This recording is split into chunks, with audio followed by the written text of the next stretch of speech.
Hello everyone and welcome back to my YouTube channel with another informative and useful video.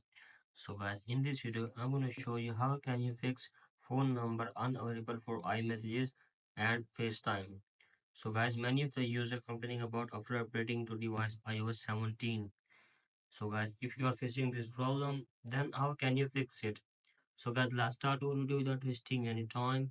So first of all guys, what we need to do, we have to just simply open setting and make sure that your internet connection is working properly. Now after that, simply tap on General, tap on Shutdown, and from here guys, restart your device to 20-25 seconds. Sometime a simple restart can resolve many issues. So restart your device and check if the problem is fixed or not. If the problem is still there guys, then what we need to do, we have to just simply go back,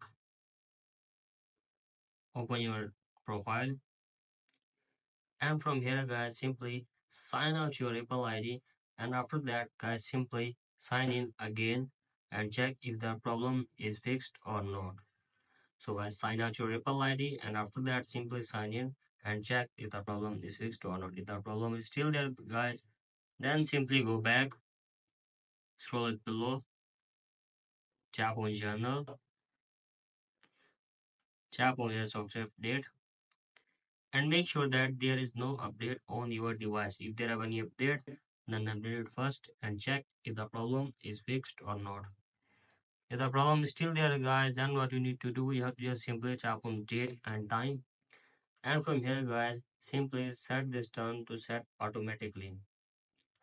Now after that guys, simply go back, and from here guys, simply tap on transfer or reset iPhone, tap on reset, and from here guys, simply tap on reset network setting, enter your iPhone passcode and reset your network setting, and hopefully your problem will be fixed.